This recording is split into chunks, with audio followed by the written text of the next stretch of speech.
क्या आपने कभी सोचा है कि अपने देश में जितने आपराधिक मामले दर्ज होते हैं उनमें से तहकीकात पूरी करके अपराधियों को सजा मिलने का प्रतिशत बहुत कम है। वजह सबूत का ना होना, शातिर क्रिमिनल्स द्वारा क्राइम सीन को डिस्टॉर्ट करना, एन मौके पे गवाहों का मुकर जाना, इसी वजह से उन अपराधों से जुड़े कई सारे सवालों के जवाब नहीं मिल पाते। पर एक बात और है जो इससे भी बुरी है, आपराधिक मामले का दर्ज ना होना। जी हाँ, ऐसे कई सारे अपराध हैं जो दर्ज ना होने के कारण ना उनकी तहकीकात होती है और ना ही अपराधी को सजा मिलती है। पर एक बार कुछ ऐसा हुआ जो आज तक कभी नहीं हुआ था।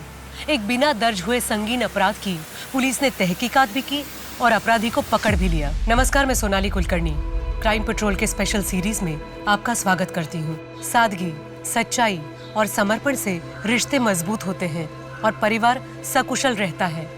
पर यही सादगी, सच्चाई और समर्पण से परिवार में बवंडर उठने लगे तो, अपराध और मौत का सिलसिला शुरू हो जाए तो यकीन नहीं होता ना। सच्ची घटना पर आधारित आज की इस हैरत अंगेज कहानी में भी ऐसा ही कुछ हुआ था। Hi friends. हाय हाय, मैं आपका अरुण। बैठ जा भाई, बैठ जा। हाँ, आराम से। कुर्सी का तो सब लफड़ा चल रहा है। तो दोस्तों, आज आप लोगों ने फाइनली मुझे बुलाया है आपका टाइम पास और मेरा टाइम वेस्ट करने के लिए। तो देखिए, तालियां तो दोनों हाथ से बजती हैं। आप लोगों को भी हंसने की कोशिश करनी होगी। दोस्तों, मैंने एक एनालॉजी बनाई है जिसमें औरत और मर्द को अगर प्लैनेट्स की उपमा दी जाए तो औरत क्या है? औरत है पृथ्वी, स्टेबल, स्ट्रॉन्ग, सबको जीवन देने वाली। और मर्द ही है ना? हाँ, और मर्द इज लाइक मार्स, हमेशा अजम्पशन में रहता है, खोया ही खोया रहता है। पानी हो सकता है, जीवन हो सकता है, जिंदगी हो सकती है, गर्लफ्रेंड हो सकती है। वैज्ञानिक के दृष्टिकोण से नहीं, ये मेरा अपना ही दृष्टिकोण है। तो फाइनली सच ये है कि रिस्पेक्ट वुमेन। अगर औरत नहीं तो कुछ भी नहीं। एक जोरदार तालियां तमाम औरतों के लिए।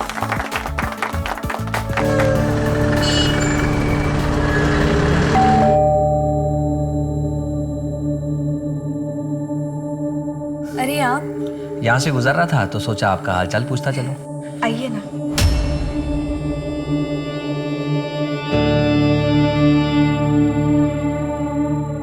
बैठिए, चाय पियेंगे आप? हाँ बिल्कुल। जी, मैं अभी बना के लेके आई।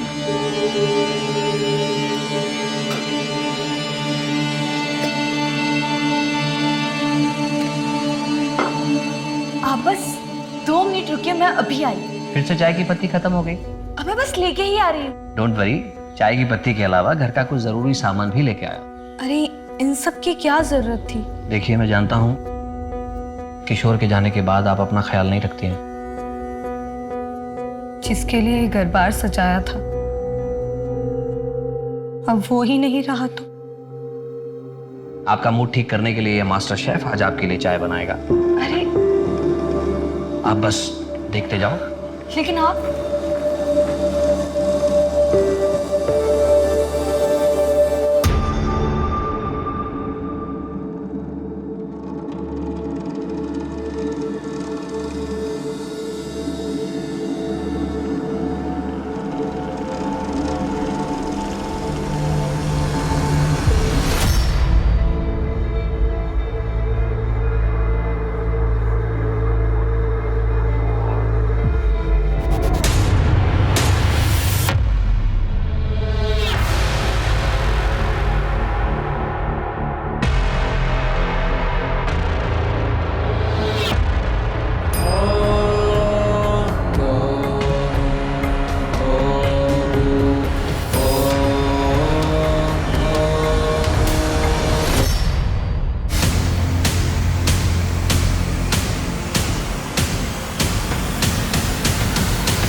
ट्रिप के लिए जा रहे हो, संभल कर रहना और अपनी टीचर की बात सुनना। अकेले कहीं मत जाना तुम लोग। ओके ओके, ठीक है मम्मा। और सबसे इम्पोर्टेंट बात, तुम दोनों अपना ख्याल रखना। ठीक है। चलो जल्दी करो, चलो चलो जल्दी। यस, आप आ रहे हैं क्या हमें स्कूल तक छोड़ने? चलो चलो आ जाओ। दादी के पैर छुओ। दादी खुश रहो। संभाल के जाना और खूब एंजॉय करना। तुम लोग रेडी भी हो गया इतनी जल्दी? गुड मॉर्निंग पापा। Good morning, enjoy your day. चलो चलो जल्दी। Bye bye. ये पार्टी आपने मुझे नौकरी मिली है इस खुशी में दी है ना, तो बिल भी मैं ही दूंगी। ये नहीं हो सकता, बिल तो मैं ही दूंगा। ये ठीक नहीं है। आपने अपने कॉन्टेक्ट यूज करके मुझे नौकरी दिलवाई, मेरे इतने टफ टाइम में मुझे हौसला दिया, कॉन्फिडेंस बढ़ाया और हमेशा मेरा ख्याल रखा, तो कम से कम मैं इतना तो कर ही सकती हूँ ना। ठीक है, लेकिन एक शर्त पर। आज से तुम, सॉरी मेरा कहने का मतलब है आप, मैंने आपके लिए जो भी कुछ किया है उसके लिए आप बार बार मुझे थैंक्स नहीं बोलेंगे। तो फिर मेरी भी एक शर्त है, फरमाइए। अब से आप मुझे आप नहीं तुम कह के बुलाएंगे। तुम भी मुझे अब से तुम ही कहोगे।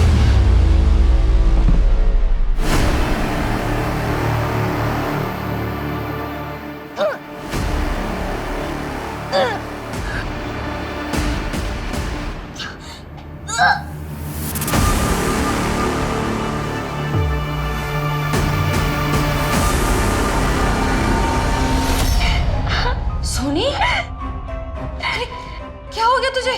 ठीक तो है ना तू? दीदी मेरे पेट में बहुत दर्द हो रहा है। हंसते हंसते अब आपके पेट में दर्द होने वाला है, क्योंकि मैं मिलवाने वाला हूं इस कैफे के मैनेजर और मेरी वाइफ कम एजेंट मिस्टर विमल से। वो मैं इसलिए कह रहा हूं, इसने एक प्रोग्राम क्या दिला दिया, मुझ पे ही रुबाब दिखाता है और पैसे भी मुझसे लेता है पत्नी की तरह। देखिए पत्नी क्या करती है, पैसे लेती है लेकिन ख्याल रखती है, खिलाती है, पिलाती है, प्यार करती है, रोमांस करती है, लेकिन मैं इसके साथ रोमांस कैसे करूं? और सबसे इंटरेस्टिंग बात यह है कि इसका नाम देखिए क्या है, विमल, जो कि एक नर का भी हो सकता है और नारी का भी। क्यों विमल, मैंने सही कहा ना? तो दोस्तों कल मैं फिर मिलूंगा अपनी इसी पत्नी के साथ आपसे। बाय बाय, अपना ख्याल रखिए, आसपास सफाई रखिए।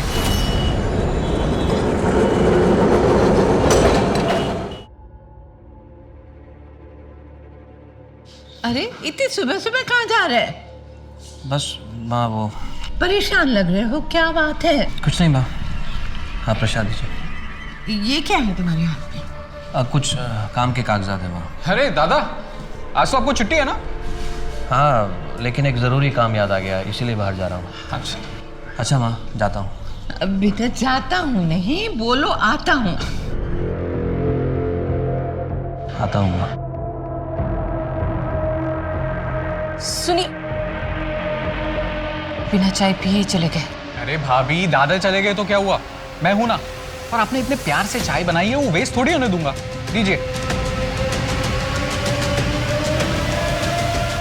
बहू, अरुण की कुछ खबर? सुबह से निकला है, कुछ खाया पिया भी होगा कि नहीं? और बच्चे पिकनिक पे गए हैं, उनकी कोई खबर?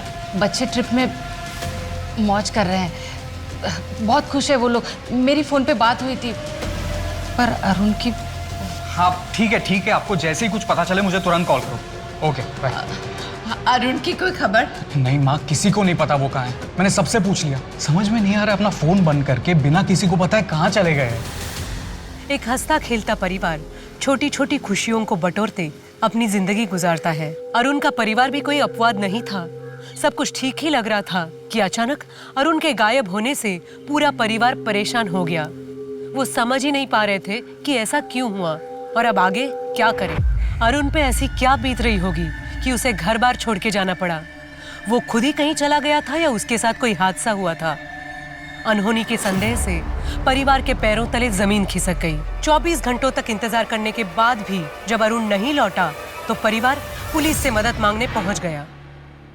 कल सुबह से मेरा बेटा कहीं चला गया है, उसे कहीं से भी ढूंढ कर लाइए। आप लोगों ने ऑफिस वालों से, दोस्तों से, रिश्तेदारों से पूछताछ की? सबसे पूछा सर। फिरौती का कोई फोन आया था? नहीं सर। बाहर वालों से किसी के साथ झगड़ा, किसी ने धमकी दी हो? हाँ सर, एक बार दादा ने उनके मैनेजर बिमल पे जोक बनाए थे। लोगों को तो बहुत मजा आया था, लेकिन बिमल बहुत भड़क गया था। पहले ही पहुंच जाते तो अच्छा रहता। हाँ, मजाक उड़ाता है मेरा कमीने। विमल मेरी बात सुन, तूने मुझे वहाँ सबको हंसाने के लिए तो बुलाया था। मैं बस अपना काम कर रहा था, लोगों को हंसाने की कोशिश कर रहा था। देख, दिल से सॉरी बोल रहा हूँ, जो हुआ उसे भूल जा। अरे सबके सामने इंसल्ट करता और इधर अकेले में सॉरी बोलता है। अरे छोड़ो यार, इनको क्या कर रहे हो आप? तूने मेरा इंसल्ट किया ना, देख मैं तेरे साथ क्या करता हूँ। ये छोड़ ना, देख। सर ये बिमल बहुत टेढ़ा आदमी है, कब किसके साथ क्या कर बैठे कुछ कह नहीं सकते। बिमल के अलावा और किसी पे शक है आपको? हाँ, नहीं सर। ठीक है, हम अरुण को ढूंढने की कोशिश करते हैं। आप जाइए सर। इस बिमल की हिस्ट्री ज्योग्राफी निकाला, अरुण की और बिमल के कॉल रिकॉर्ड्स चेक करो, उनकी लास्ट लोकेशन मैच करके देखा, और हाँ, अरुण के बैंक डिटेल्स भी निकाला। हो सकता है ये पैसे वगैरह का मामला।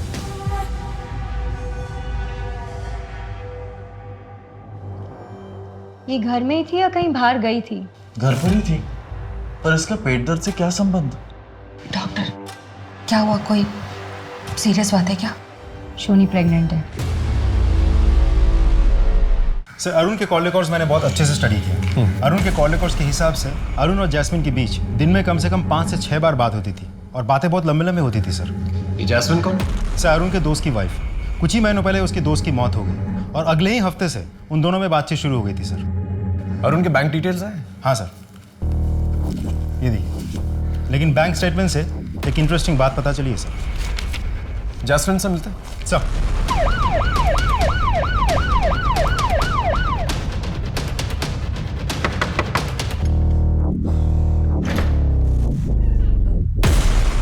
जी आप जैस्मिन?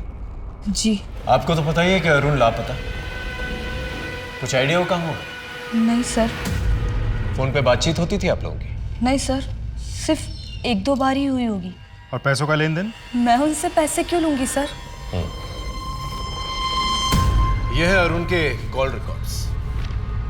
इसके मुताबिक दिन में 5-6 बार आप लोगों की बातचीत होती थी, और ये है उसके बैंक स्टेटमेंट्स। इसके मुताबिक काफी पैसे ट्रांसफर किए उसने आपको। अब आप सीधे सीधे बताएंगे या पुलिस स्टेशन चल के बताएंगे? बताती हूँ सर। एक्चुअली अरुण मेरे पति के बहुत अच्छे दोस्त थे। मेरे पति के चले जाने के बाद उन्होंने मेरी बहुत मदद की, पैसों से ही नहीं, मुझे अपने पैरों पे खड़ा किया, और उनकी ये मदद मैं कभी भूल नहीं सकती। हम दोनों बहुत अच्छे दोस्त बन गए थे, और न जाने कब एक दूसरे से प्यार हो गया, पता ही नहीं चला। सब कुछ बहुत अच्छा चल रहा था सर, और एक दिन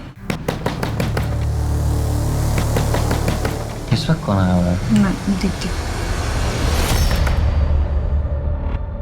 आप अरे कहाँ जा रही हो? ये क्या चल रहा है यहाँ? और तुम? इनसे मिलना तो बहुत दूर की बात है, इनके बारे में सोचना भी नहीं। उसके बाद अरुण का यहाँ आना 2 महीनों के लिए बंद हो गया। मैंने भी उसे भुलाने की कोशिश की, लेकिन एक दिन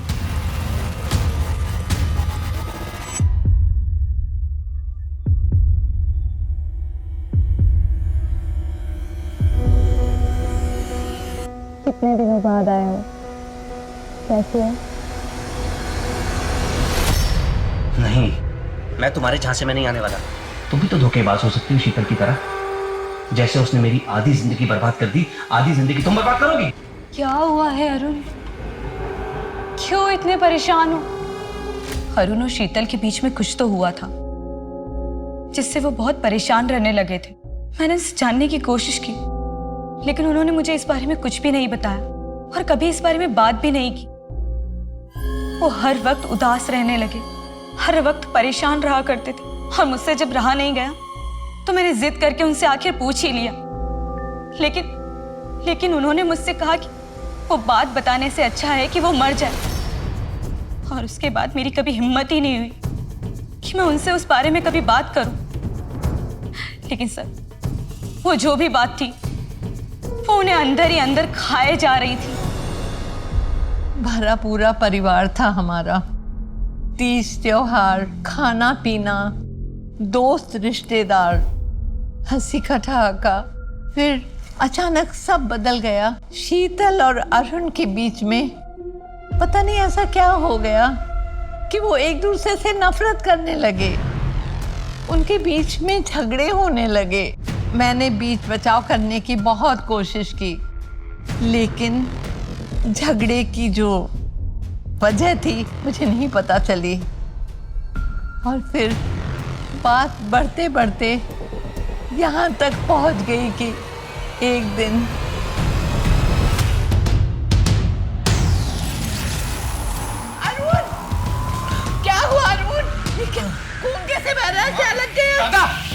क्या हुआ माँ? क्या हुआ दादा को? दादा आप उठो। हाँ क्या हो गया इनको? बैठो। दवा का डब्बा लाओ। कहाँ है दवा? कहाँ है? बाहर रखा होगा ना। दादा जल्दी ले आओ। एक मिनट। जल्दी ले आओ। शीतल अच्छी बहू है, समझदार पत्नी है, प्यारी माँ है, हमारे परिवार की नाक है। उन दोनों का रिश्ता बहुत अच्छा था, पर उस दिन के हादसे के बाद हम सब हैरान हैं। अरुण और आपके बीच में किस बात की वजह से टेंशन था? हर पति पत्नी में जितना टेंशन होता है बस उतना ही, और कुछ नहीं। देखिए, मैं मानता हूँ हर पति पत्नी में झगड़े होते हैं, लेकिन ऐसे नहीं होते कि खून बहने लगे, जो अरुण के सर से बह रहा था। जैस्मिन को जानती हैं? कहीं वही तो वजह नहीं आप दोनों के झगड़े की? कुछ दिनों से अरुण का बर्ताव कुछ अजीब सा चल रहा था। अरे क्या बात है भाभी, बहुत अच्छे लग रहे हो इस साड़ी में। हरी के छोटे भाई की शादी में जा रहे हैं, इसलिए ये साड़ी पहनी। हाँ, वहाँ पे आपको देख के लोग बेहोश ही हो जाएंगे। और तुम? चले? तुम आओ जरा, कुछ बात करनी है। एक मिठाई।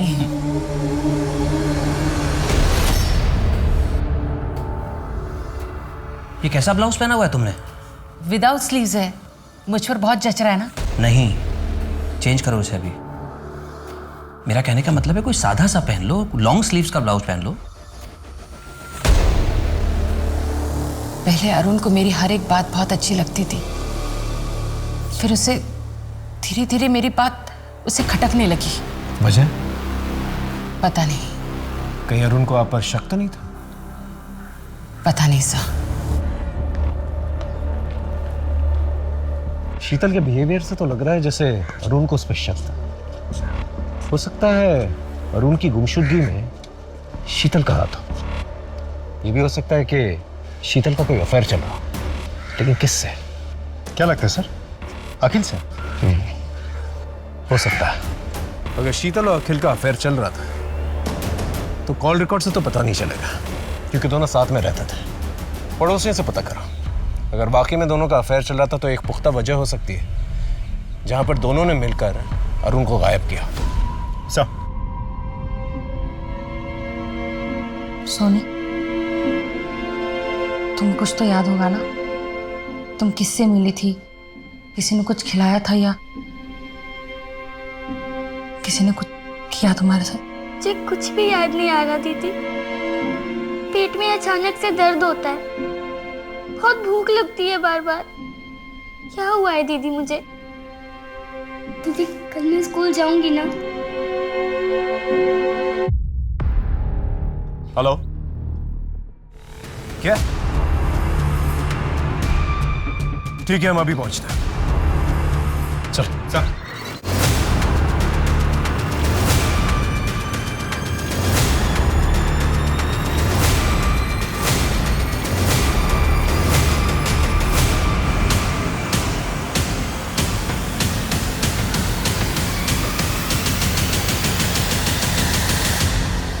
सर ये तो अरुण है। सर शरीर पे कोई चोट के निशान या घाव ऐसा कुछ भी नहीं है। मतलब जिसने भी किया है बड़ी सावधानी और चालाकी से किया। इस बिमल को ढूंढो, वही एक सस्पेक्ट। पंचनामे के बाद बॉडी को पोस्टमार्टम के लिए भिजवा था और उनकी फैमिली को खबर कर दी। सर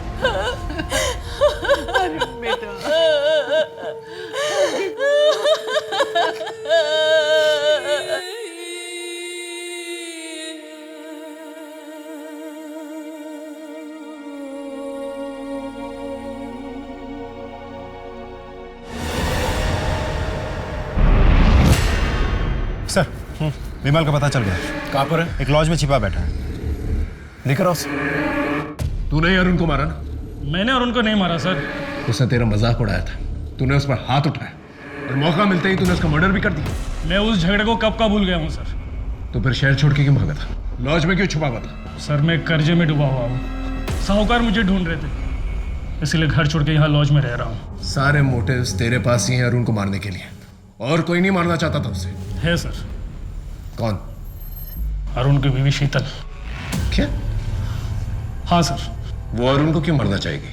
सर अरुण ने मुझे खुद बताया था, जब भी वो अपनी पत्नी के करीब जाता था वो इसकी बेइज्जती करती थी, कहती थी बदबू आ रही है।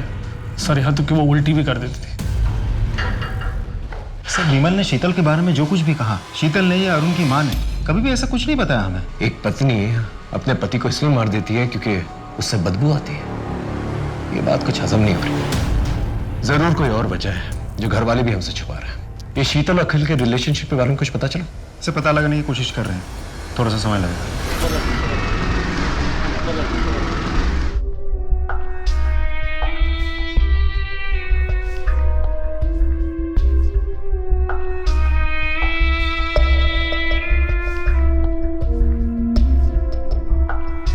अब हम कुछ दिन यहीं रहेंगे और तुम्हें जो भी जरूरत पड़े मुझे बोलना, मैं बाजार से तुम्हारे लिए लेकर आऊं। तब तक तुम इस कमरे से बाहर मत निकलना। पर कब तक? जब तक तुम्हारा बच्चा डिलीवर नहीं हो जाता। मेरे बच्चे स्कूल की ट्रिप के लिए गए थे। पता चला अरुण जिस दिन घर से गायब हुए थे उस दिन उन्होंने वहां जाकर बच्चों को बीच ट्रिप से वापस ले आए। ना अरुण घर वापस आए और ना ही बच्चे वापस आए सर। तो उसके बाद अरुण की लाश मिली। और कुछ? सर रजिस्टर्ड पोस्ट से आज ये दादा का लेटर है। मैं आत्महत्या कर रहा हूं। मेरी आत्महत्या के लिए मेरी पत्नी शीतल जिम्मेदार। शीतल की वजह से मेरी जिंदगी बर्बाद हो गई है, मेरा सुख चैन खत्म हो गया है। आप पति पत्नी के बीच में क्या प्रॉब्लम थी? आखिर अरुण ने ऐसा क्यों लिखा है कि उसने आपकी वजह से आत्महत्या की? सर मुझे कुछ नहीं पता, सिर्फ आप लोग मेरे बच्चे को ढूंढ कर लाइए सर। अरुण घर से निकला, फिर उसने बच्चों को पिकअप किया और उसकी लाश फिर कुएं के पास मिली। कहीं बच्चे वही तो नहीं?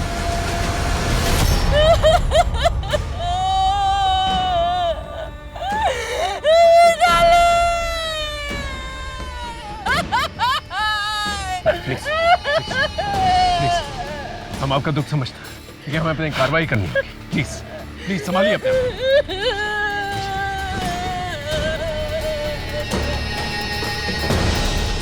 पंचनामे के बाद पोस्टमार्टम के लिए भिजवा दो। सर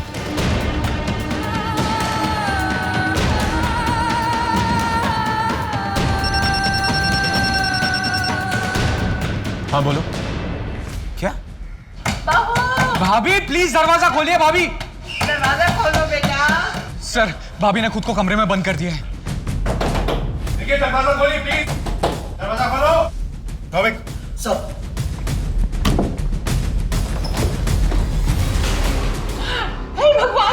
भाभी शीतल की हालत देख के ही पता चलता था कि उस पे क्या बीत रही होगी। उसने बचपन में माँ बाप और अब पति और बच्चे खोए थे। करीबी लोगों की मौत का साया उस पे मंडराता रहा। वो जिस सदमे से गुजर रही थी उसे सहना सबके बस की बात नहीं थी। पर कठिनाइयों और हादसे में तपी शीतल जैसी महिला ने आत्महत्या करने की कोशिश की तो पुलिस भी समझ गई कि कुछ और भी राज हैं जो शीतल को जिंदगी से मौत की कगार तक ले आए हैं। वो ऐसे कौन से राज थे जिनके खुल जाने से सबको सदमा लगने वाला था? ऐसी कौन सी बात सामने आने वाली थी जिससे तहकीकात की दशा और दिशा बदलने वाली थी? अब हाँ सर। घर की तलाशी लेनी है। जी प्लीज। विनोद चेक करो।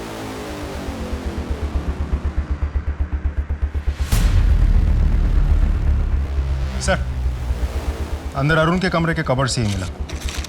ये देखिए। अरुण और शीतल के बीच में क्या प्रॉब्लम थी? नहीं पता। इस बोतल में ऐसा क्या खास है जो इस तरह से पैक करके रखा हुआ है इसे? सर वो दादा के बाल झड़ रहे थे ना, तो वो डॉक्टर के पास से ये तेल ले आए थे और भाभी को इसकी स्मेल पसंद नहीं थी तो इसलिए शायद ऐसे पैक करके रखा होगा। और हाँ सर, दादा स्टैंड अप भी करते थे तो अपने लुक्स को लेके वो बहुत सतर्क रहते थे। इस तेल के अलावा कोई और प्रॉब्लम थी शीतल को अरुण से? हमें नहीं पता साहब। ठीक है, इसे हम साथ में लेके जाएं। हाँ जी सर। देखिए अब तो बता दीजिए असल में मसला क्या है, आप दोनों के बीच में झगड़ा क्यों हुआ था?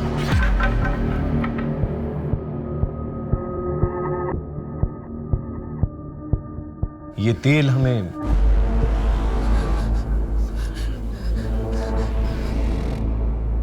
आप अपने पति से नफरत क्यों करती थी? आपने उनके सर पे बोतल फोड़ दी थी, क्या वजह थी? पता नहीं। देखिए शीतल जी, हम आपकी मदद करने की कोशिश कर रहे हैं, दैट्स ऑल। आप डिटेल में बताइए हमें उस रात को क्या हुआ था, वजह हम पता कर लेंगे। देखिए, अगर आप हमें नहीं बताएंगी तो आपके पति की मौत का इल्जाम आप पर आ जाएगा। आपके 2 बच्चों की मौत की जिम्मेदार भी आप ही ठहराई जाएंगे। क्या आप ये चाहती हैं? हम लोगों के बीच में ऐसी कोई बड़ी प्रॉब्लम नहीं थी, सब कुछ अच्छा था। पति पत्नी, 2 बच्चे, देवर, सासू माँ। फिर एक दिन अरुण ने स्टैंड अप कॉमेडी का प्रोग्राम करना शुरू कर दिया। वो अपने लुक को लेकर बहुत कॉन्शियस होने लगा, बहुत महंगे महंगे कॉस्मेटिक खरीदने लगे, घर का बजट बिगड़ने लगा। फिर भी मैंने मैनेज कर लिया। प्रोग्राम के चक्कर में वो रात रात भर घर से बाहर रहते थे, कभी कभी तो एक हफ्ते घर नहीं लौटते थे वो। एक दिन मुझे जैस्मिन के बारे में पता चला। मैं बहुत गुस्सा हो गई, लेकिन उन्होंने उसके साथ वो रिश्ता खत्म कर दिया। थोड़ी अनबन हुई हमारे साथ। फिर एक दिन वो बाल बड़ा करने का कोई तेल लेकर आए।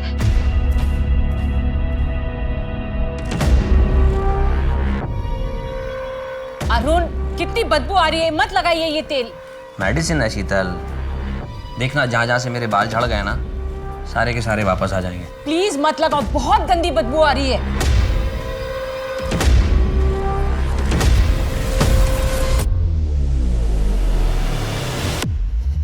शीतल, सो गई क्या? हे शीतल, शीतल क्या हुआ? अरे अरे शीतल, ये क्या किया तुमने?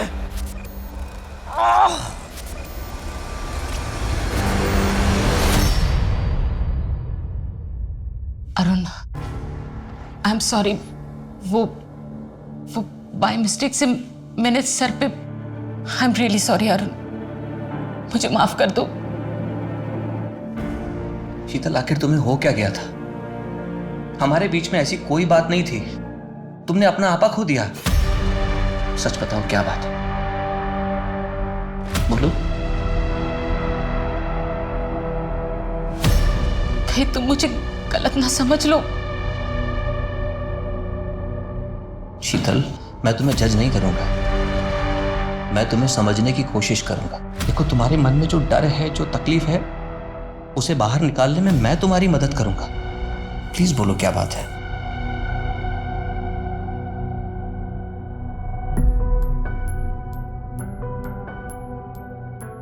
मैं 13 साल की उम्र में ही मां बन गई थी। कब क्या हुआ मुझे कुछ पता नहीं। मैं तो बहुत छोटी थी। दीदी ने मुझे बताया कि मैं प्रेग्नेंट हूं। फिर दीदी ने मुझे ये भी बताया कि किसी ने मेरे जूस में कुछ मिलाया था। फिर बेहोश होने के बाद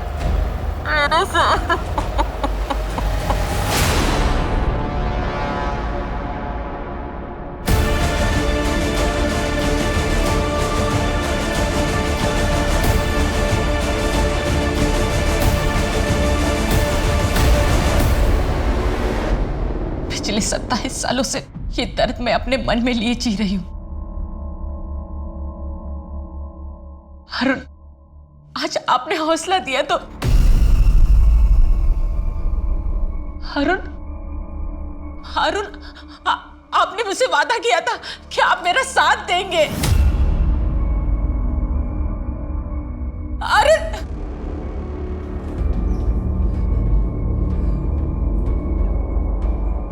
एक तो कच्ची उम्र में ऐसी पीड़ा के साथ जी रही थी। 13 साल का शरीर डिलीवरी का सदमा नहीं झेल पाया, इसलिए डिलीवरी होते ही मेरा बच्चा मर गया। आपने रेप की कंप्लेन लिखवाई थी?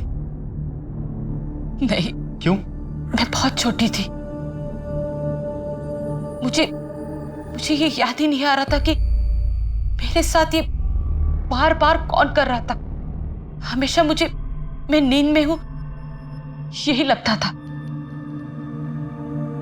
मुझे बस ये याद है कि ये जो कुछ भी हो रहा था मेरी दीदी सोनल के घर में हो रहा था। ये सब की बात थी, इसलिए दीदी ने केस रफा दफा कर दिया और मैं भी कुछ नहीं कर पाई। आपकी बहन सोनल, वो अब कहाँ रहती है? सोनल दीदी और जिया जी का 10 साल पहले कार एक्सीडेंट में मौत हुई। आपके साथ जिस घर में वो हादसा हुआ था, आपको उसका एड्रेस याद है?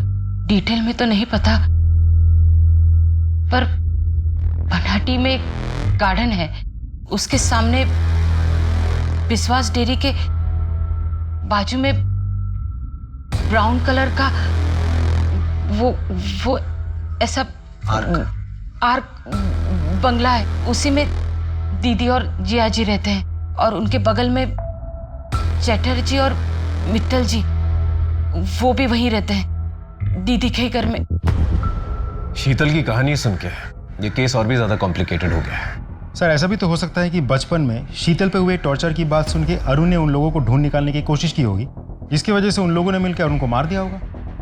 या सर ऐसा भी तो हो सकता है शीतल खुद को बचाने के लिए मनगढ़ंत कहानी रच रही हो। शीतल को उस तेल से प्रॉब्लम थी, इसलिए उसने अपने हस्बैंड पे वार किया। हो सकता है कि वो तेल की स्मेल उसके अतीत के किसी हादसे से जुड़ी हुई है। क्या है कि कुछ हादसे ऐसे होते हैं जो दिमाग में घर कर जाता है, इंसान उन्हें याद करके भी याद नहीं करना चाहता, लेकिन फिर कुछ ऐसा होता है जो दोबारा से वो हादसों को ट्रिगर करता है और दिमाग के बंद दरवाजे दोबारा से खुल जाते हैं और फिर इंसान ऐसे रिएक्ट करता है जिस तरह से शीतल ने रिएक्ट किया अपने हस्बैंड के साथ। लेकिन अगर शीतल झूठ बोल रही तो उसने कमाल की कहानी रची है और अपने ही हस्बैंड और बच्चों को मार दिया। वो ऐसा करेगी क्यों? एक काम करते हैं, शीतल ने जो पुराना एड्रेस दिया है ना अपना, वहां चल के पूछताछ करते हैं, देखते हैं क्या क्लू मिलता है। Excuse me sir. हेलो, हाँ ओके सर, पोस्टमार्टम रिपोर्ट आ गई है, बच्चों की बॉडीज में सेडेटिव्स मिले हैं। इसका मतलब नींद की गोलियां देकर बच्चों को मारा गया है। सोनी, 10 साल पहले जो हुआ उसे भूल जाओ। सारे मर्द एक जैसे नहीं होते, कुछ अच्छे भी होते हैं। ये देखो, मैंने तुम्हारे लिए एक अच्छा सा लड़का देखा है, तुम इससे शादी कर लो, ये तुम्हें बहुत खुश रखेगा। अरे ज़्यादा सोचो मत, मैंने हाँ कह दी है, बस 15 दिन में शादी होने वाली है। मैं चलती हूँ, मुझे बहुत तैयारियाँ करनी है।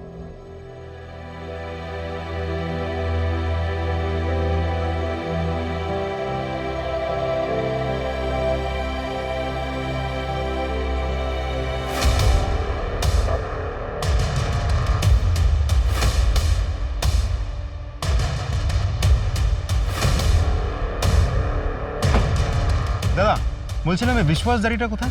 विश्वास डेयरी सर, यहाँ तो कोई विश्वास डेयरी नहीं। हाँ, गिरधर डेयरी है आगे। आप यहाँ कब से रहते हैं? सर मैं तो पैदा ही हुआ था। अच्छा, 27 साल पहले यहाँ कोई विश्वास डेयरी हुआ करती थी? नहीं। अच्छा, এখানে একটা বাগান ছিল, एक गार्डन, एक बगीचा टाइप ऐसा कुछ? क्या मजाक कर रहे हो साहब?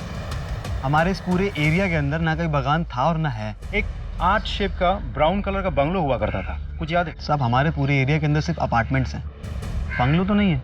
और मित्तल और चैटर्जी साहब का घर? चटर्जी तो सर बहुत सारे रहते हैं यहाँ पे, और पर वो सब अपार्टमेंट्स में रहते हैं। और मित्तल तो शायद कोई नहीं ना अपने एरिया में। नहीं सर। ठीक है सर। आपने हमें जो भी इंफॉर्मेशन दी थी वो सारी की सारी गलत है। ना ही कोई पार्क है वहां पर, ना ही कोई विश्वास डेयरी, और ना ही कोई ब्राउन कलर का बंगलो है वहां पर, ना ही कोई चैटर्जी रहते हैं वहां पर, और ना ही कोई मित्तल परिवार। आपने हमसे झूठ क्यों कहा? क्या छुपाने की कोशिश कर रही हैं? 27 साल पुरानी बात है सर, तब मैं बहुत छोटी थी, जितना याद था बता दिया, इससे ज्यादा मैं कुछ नहीं जानती।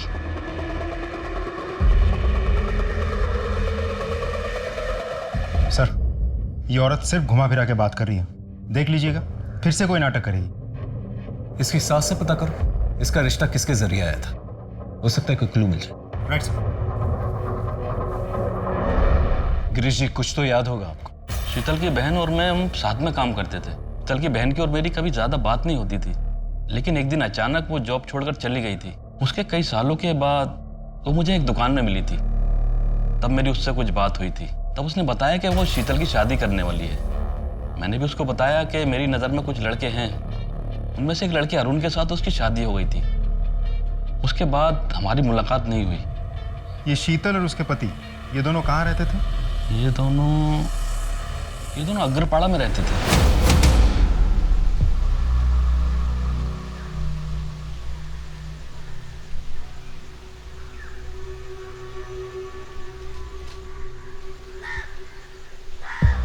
सर इस वजह से इनके ससुर ने यह घर खरीदा था। वो तो अब नहीं रहे, लेकिन इनको ये नहीं पता कि इनके ससुर ने किससे घर खरीदा था। क्या हम घर अंदर से देख सकते हैं प्लीज? जी हम उससे बात करके गए थे, आप देख सकते हो। Thank you.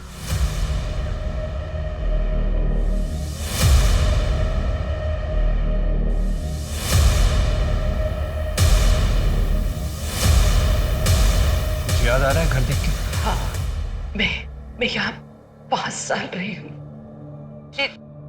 मेरे ज्यादा दोस्त नहीं थे, तो मैं ज्यादा से ज्यादा मैं घर पर ही रहती थी। अब याद आए, उस दिन मेरे दीदी और जिया जी की एनिवर्सरी थी।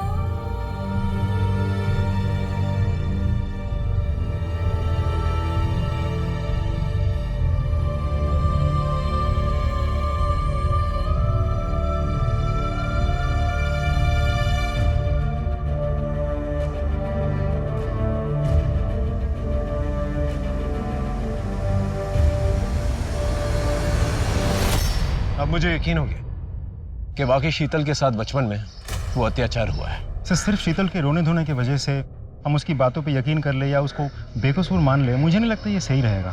क्योंकि अभी तक हमारे पास इस बात का कोई सबूत नहीं है कि रेप हुआ था, और इस बात का भी कोई सबूत नहीं है कि उसकी दीदी और जीजा इसी घर में रहते थे। ठीक है, आस पड़ोस में पूछताछ करते हैं उस पुराने हादसे के बारे में, देखते हैं क्या निकल के आता है। मैम 27 साल पहले यहाँ पास में एक परिवार रहता था, पति पत्नी और 10-12 साल की एक बच्ची थी उनकी। कुछ याद है आपको उनके साथ क्या हुआ, कहाँ गए वो लोग? 27 साल पहले? जी। सोनल और प्रताप? जी, सोनल और साथ में उसकी बहन शीतल। शीतल नहीं, सोनी नाम था उसका। बहुत ही प्यारी बच्ची थी। फिर पता नहीं अचानक एक दिन तीनों घर बार छोड़ के कहीं चले गए। पता नहीं क्या हुआ था। कोई कहता है सोनी बीमार थी, कोई कहता है सोनी की कोई और समस्या थी। मैंने डॉक्टर बासु को पूछा भी था। डॉक्टर बासु? हाँ, पर उन्होंने कुछ बताया नहीं। हमारे फैमिली डॉक्टर है।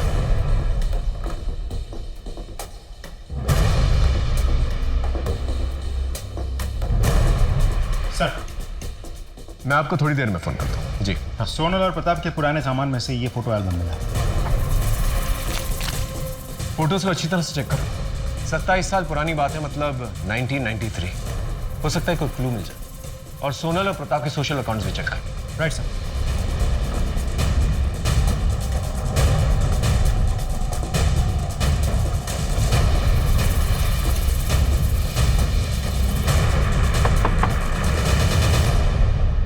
सूरज यहीं पर रहता है? सूरज यहीं पे था, लेकिन वो भाग के चला गया है घर से। मिल नहीं रहा है वो, हम ढूंढ रहे हैं उसे। सर हम इस केस को क्रैक करने की कितनी भी कोशिश कर ले, कहीं ना कहीं से कोई ना कोई प्रॉब्लम आ ही जाती है और सारे रास्ते बंद हो जाते हैं। इतना अच्छा क्लू था, वो भी हाथ से निकल गया। अब क्या करें? इस केस के सिलसिले में जितने भी पुराने सबूत हैं, जैसे पुराने लेटर्स, पुराने फोटोग्राफ्स, पुराने बिल्स वगैरह, ये सारी चीजें जो है ना शीतल को दिखाते हैं। फिर पता चलेगा कि वो विक्टिम है या फिर कातिल। सर ये रोनित है, आपके जीजा प्रताप के ऑफिस कलीग हुआ करते थे। ये श्रीनाथ है, आपके दीदी के घर के पड़ोसी हुआ करते थे। अक्सर आपके घर पे आते थे जाते थे। जब आप छोटी हुआ करती थी और आपके घर में कोई नहीं हुआ करता था तो आपके घर वाले आपको इसी के घर पे छोड़ के जाया करते थे। और ये जो ग्रुप फोटो है ये उस घर में आपकी दीदी की लास्ट एनिवर्सरी की फ़ोटो है। इसके बाद हमें ऐसी फ़ोटो नहीं मिली। मतलब शायद उसके बाद से आपकी दीदी और जीजा ने अपने आप को बाकी की दुनिया से कट ऑफ कर लिया था।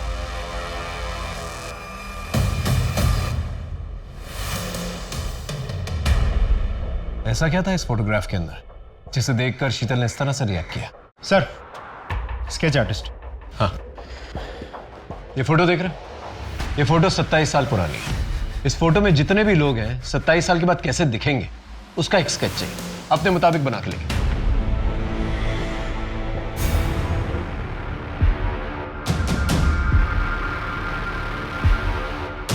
इन सारे स्केचेस को आसपास के पुलिस स्टेशन में भिजवा दी? जी सर, और हमारी एक टीम इन सारे स्केचेस को सबको दिखा के पूछताछ भी कर रही है।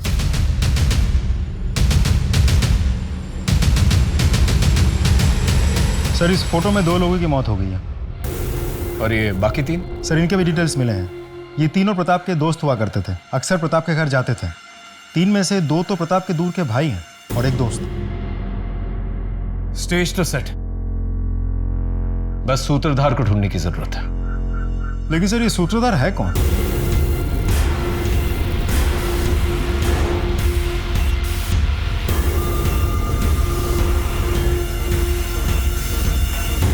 आप लोग सोनल और प्रताप को जानते थे? हाँ, वो हमारे बहुत अच्छे दोस्त थे। वैसे प्रताप हमारे दूर के भाई थे, लेकिन दोस्त करीबी थे। आप शीतल, इनमें से किसी को पहचानती हो? किसी की शक्ल याद है तुम्हें?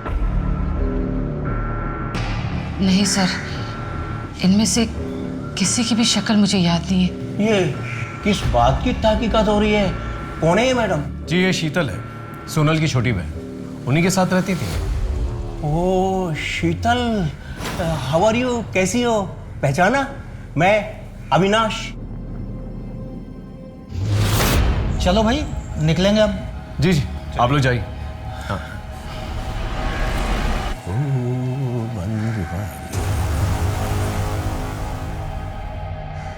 एक मिनट प्लीज, वापस आइए।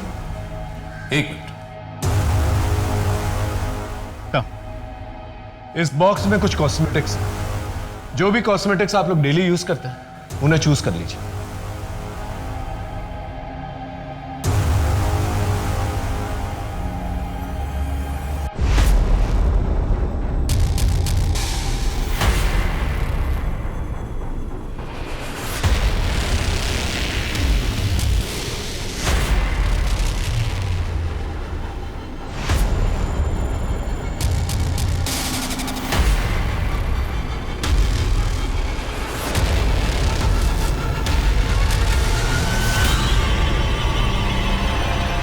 तुम हो ना जिसने मेरे साथ गलत किया, एक बच्ची के साथ गलत किया, ने मेरी जिंदगी बर्बाद की, मेरी इज्जत लूटी। मैं तुम्हें छोड़ूंगी नहीं। संभालो, संभालो, लेके जाओ, लेके जाओ।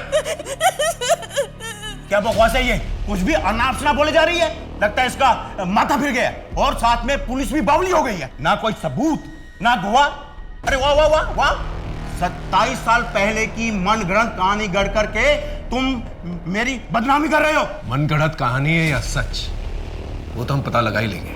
लेकिन तकलीफ से अगर बचना चाहते हो ना तो अभी सच बता दो। 13 साल की शीतल को तुमने क्या क्या किया था? क्या बकवास कर रहे हो? मैंने कभी किसी पर कोई अत्याचार नहीं किया। बिना किसी सबूत के आप कोई आरोप नहीं लगा सकते। मैं जा रहा हूं। रुकिए, जब तक का डीएनए टेस्ट नहीं हो जाता ना आपका, आप कहीं नहीं जा सकते। कर लो डीएनए टेस्ट।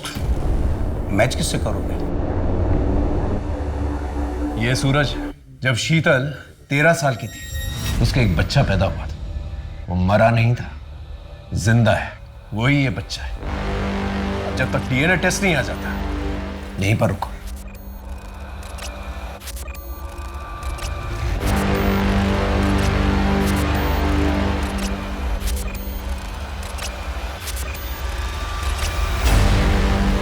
तुम्हारा डीएनए और सूरज का डीएनए मैच करता है।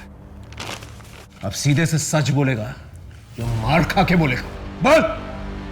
बताता हूँ।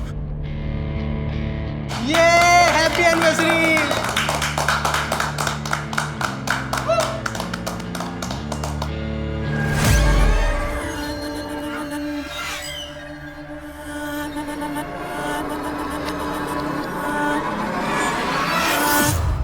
जूस।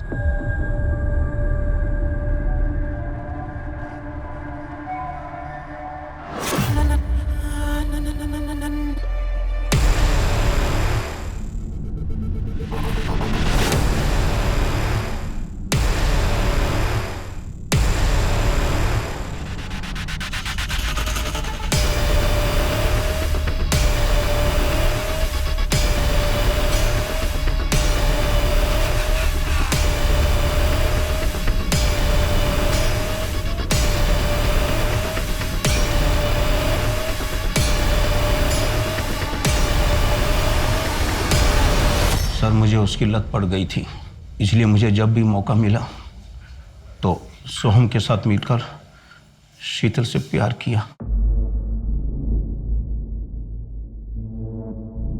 अविनाश ने तो अपना गुनाह कबूल कर लिया है। अब तुम दोनों बताओ, 13 साल की शीतल के साथ तुम दोनों ने क्या क्या किया था? सर, इस बात को 27 साल हो गए। अब इतने सालों बाद एक गलती को लेकर अब क्यों बवाल कर रहे हो? 27 साल पहले जो तुम लोगों ने गलती की थी, उसका बोझ शीतल आज तक उठा रही है। बचपन में मेरे साथ हुए अत्याचार से मेरे मन में एक हमेशा के लिए दर्द बना रहा, एक कमजोर पल था जब अपने आप पर बीती हुई बात मैंने अपने पति से कही। वही मेरी सबसे बड़ी गलती थी। पाप किया है शीतल तुमने, धोखा दिया है मुझे। जरूर तुम्हारे ही चाल चलन में कोई खोट रही होगी, तभी तो उन लोगों ने तुम्हारी इज्जत पर हाथ डाला। मेरा ही नसीब खराब था जो तुम जैसी बच्चालन औरत से मेरी शादी हुई। अरुण, अरुण मैंने कहा ना, मैं दूर हटो मुझसे। अरुण, अपने पति पर भरोसा करके अपनी जिंदगी का सबसे बड़ा दर्द मैंने उनके साथ शेयर किया। मैंने सोचा वो मुझे सहारा देंगे, मेरा हौसला बढ़ाएंगे, पर वो तो मुझसे नफरत करने लगे, मुझ पर शक करने लगे, और तो और हमारे बच्चे उनके नहीं किसी और के हैं ये समझकर उन्होंने बच्चों को भी मार दिया। अगर अरुण का मुझ पर विश्वास होता तो न वो बच्चों को मारते और न खुद आत्महत्या करते। वो ये एक इम्पॉसिबल केस था जो शायद कभी सॉल्व ना होता। 27 साल पहले हुए एक भयंकर अपराध को पुलिस ने बिना किसी एफआईआर, बिना किसी पुख्ता सबूत, बिना किसी चश्मदीद गवाह के उजागर किया। उन अपराधियों को पकड़ा और कोर्ट से उन्हें सजा भी दी गई। हम अक्सर कहते हैं कि अगर आपके साथ क्राइम हुआ है तो ओपन अप, उसके बारे में खुल के बात करो, न्याय मांगो। पर ओपन अप होना इतना आसान नहीं होता, क्योंकि हमारे समाज में कड़वी सच्चाई को स्वीकार करने की हिम्मत नहीं है। तभी तो लगभग 99% रेप केसेस रिपोर्ट नहीं होते। ताज्जुब हुआ ना? पर यही सच्चाई है। इसे बदलना हो तो हमें वैसा माहौल बनाना पड़ेगा। औरत की पीड़ा सुनने और समझने की हिम्मत रखनी होगी। तभी औरत अपनी आप बीती के बारे में खुल के बात भी करेगी और न्याय भी मांगेगी। इसी सीख के साथ मैं सोनाली कुलकर्णी आपसे विदा लेती हूँ। फिर होगी मुलाकात एक ऐसे ही चौंका देने वाले केस के साथ। तब तक अपना और अपने परिवार का ख्याल रखें। देखते रहिए क्राइम पेट्रोल, सतर्क, जस्टिस रीलोडेड। जय हिंद।